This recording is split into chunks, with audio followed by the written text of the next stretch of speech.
Everyone, I am Dishu. Welcome back to my channel story time. इस channel पर daily मैं आपसे मिलती हूँ मोटिवेशनल स्टोरीज के साथ। आई होप आपको मेरी स्टोरीज अच्छी लगती हैं। आज भी आपसे मिली हूँ एक नई मोटिवेशनल इंटरेस्टिंग स्टोरी के साथ, जिसका टाइटल है एक छोटी सी बच्ची के गुल्लक की कहानी। आज की जो हमारी स्टोरी है बड़ी इमोशनल सी है, एक छोटी सी बच्ची से रिलेटेड है, उसके गुल्लक से रिलेटेड है। चलिए शुरू करते हैं अपनी आज की स्टोरी। एक बार एक छोटी सी बच्ची हाथ में गुल्लक लेकर भागती हुई एक दवाई की दुकान पर गई। वो काफी देर तक उसी दुकान पर खड़ी रही, क्योंकि वो छोटी सी थी तो दुकानदार को पता ही नहीं चला कि उसकी दुकान पर कोई छोटा सा बच्चा खड़ा है। लेकिन दुकानदार का ध्यान उस पर नहीं गया, क्योंकि वहां पर काफी भीड़ भी थी।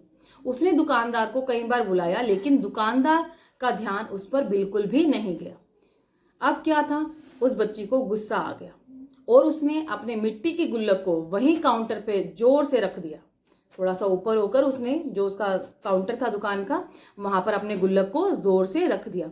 इसके बाद दुकानदार और वहां खड़े सभी लोग उस बच्ची को देखने लगे कि इस बच्ची ने ऐसा क्यों किया, और उससे पूछा, बेटा आपको क्या चाहिए? तो वह लड़की बोली कि मुझे चमत्कार चाहिए। जब दुकानदार ने और वहां की जो भीड़ इकट्ठी थी वहां पर दुकान पे जो सामान ले रहे थे मेडिकल स्टोर से, तो उन्होंने बोला कि आपको क्या चाहिए? तो लड़की ने आंसर दिया, मुझे चमत्कार चाहिए। ये सुनकर सभी लोग हैरान हो गए, और जो मेडिकल स्टोर वाले अंकल थे, दुकानदार था, उसको समझ ही नहीं आया कि ये चमत्कार क्या होता है। अब सभी उस बच्ची की तरफ देखने लगे। फिर दुकानदार ने उससे कहा कि बेटा चमत्कार तो यहाँ नहीं मिलता। दुकानदार ने बच्ची को समझाया कि मेरी दुकान पे चमत्कार नहीं मिलता। तो बच्ची को लगा वो झूठ बोल रहे, जो दुकान वाला है वो उस बच्ची को झूठ बोल रहे। उसने कहा कि मेरे गुल्लक में कुछ पैसे हैं, बताओ आपको कितने पैसे दूं? जो मैं अपने साथ गुल्लक लेकर आई हूं इसमें कुछ पैसे हैं, आप मुझे पैसे बताओ कि आपको कितने पैसे चाहिए, पर मेरे को चमत्कार लेना है। लेकिन आज मैं यहां से चमत्कार लिए बिना नहीं जाऊंगी। मैं आज आपकी दुकान पे आई हूँ गुल्लक लेकर, तो आप चाहे कुछ कह लो, लेकिन मैं चमत्कार लिए बिना यहाँ से नहीं जाऊंगी। तब उस बच्चे ने कहा कि चमत्कार मुझे किस लिए चाहिए? जैसे अब दुकानदार ने उससे पूछा कि क्या करोगे तुम चमत्कार का? फिर उस लड़के ने कहा, अभी कुछ दिन पहले मेरे भाई के सिर में बहुत तेज दर्द हुआ। मेरे माँ पापा उसको डॉक्टर के पास ले गए। उसके बाद मेरा भाई कई दिन तक घर पर नहीं आया। उसके भाई के सिर में दर्द हुआ और उसके पेरेंट्स जो थे वो उसको डॉक्टर के पास ले गए। उसका इलाज वहां हॉस्पिटल में चल रहा है, तो उसका भाई कई दिनों से घर पर नहीं आया। मैंने कई बार अपने पापा से पूछा, लेकिन उन्होंने मुझे कुछ नहीं बताया। वो बार बार अपने पिताजी से पूछती कि पापा भाई कहाँ है, कितना टाइम हो गया, वो अभी तक घर क्यों नहीं आया? वो बार बार यही बोलते रहे, कल आ जाएगा, परसों आ जाएगा, जल्दी आ जाएगा, लेकिन अभी तक मेरा भाई घर नहीं आया। तभी मैंने देखा कि मम्मी रो रही है। पापा उनसे कह रहे थे कि बेटे के इलाज के लिए मेरे पास पैसे नहीं हैं कि हम इसका अच्छा सा इलाज करके जो इसकी बीमारी है इसको दूर कर सके। अब कोई चमत्कार ही हमारे बच्चे को बचा सकता है। ये सब बातें अपने पेरेंट्स की उस बच्चे ने सुन ली कि मम्मी पापा जो बात कर रहे हैं, जैसे उसके पापा ने कहा कि हमारे पास तो इतने पैसे नहीं है कि हम इसका अच्छा इलाज करा सकें, महंगे हॉस्पिटल में इसका इलाज करा सकें। अब तो कोई चमत्कार ही होगा जिससे हमारा बच्चा बच जाएगा।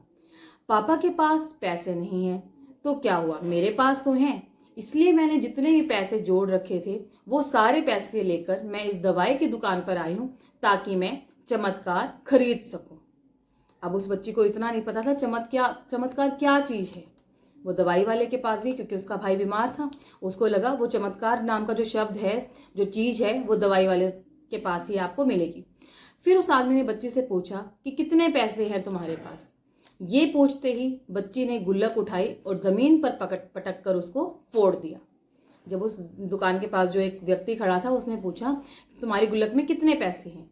तो उसने अपनी गुल्लक को जल्दी से फोड़ दिया और जितने पैसे उसमें थे उनको गिनने के लिए नीचे बैठ गए।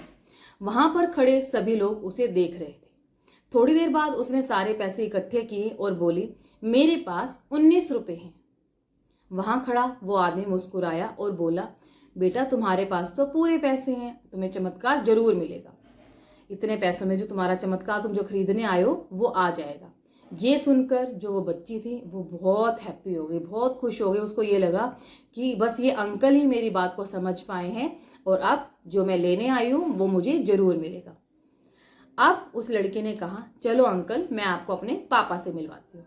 बाद में पता चला वो जो आदमी उसके साथ था वो एक न्यूरो सर्जन था। उस लड़की के साथ जो आदमी वहां भीड़ में खड़ा था, जिसने उससे सारी बातें पूछी थी, जिसने गुल्लक के पैसे उस अंकल को बताए थे लड़की ने, तो वो एक न्यूरो सर्जन था। उसने सिर्फ 19 रुपए में उसके भाई की सर्जरी कर दी। उस बच्ची का कुछ दिनों में, जो बच्चा बीमार था, उस बच्ची का भाई, कुछ दिनों में उसका इलाज हुआ और वो ठीक ठाक होकर वापस अपने घर आ गया। उस बच्ची का जो भाई था, उस न्यूरो सर्जन ने उसकी सर्जरी करी, उसका इलाज किया और वो ठीक ठाक होकर अपने घर वापस आ गया।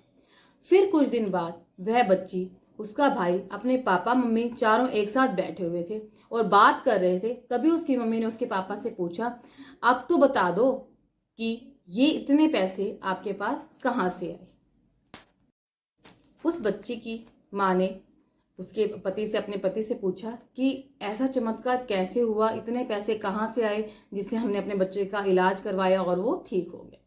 तब उन्होंने अपनी बेटी की तरफ देखकर कहा, चमत्कार मैंने नहीं, हमारे इस बच्ची ने किया है। यहाँ पर एक बहुत बड़ी सबक हमें मिली है जो हम इस छोटी सी बच्ची से सीख सकते हैं। जिंदगी में कभी कभी ऐसा होता है कि हमें कोई रास्ता नजर नहीं आ रहा होता और हम हिम्मत हार जाते हैं।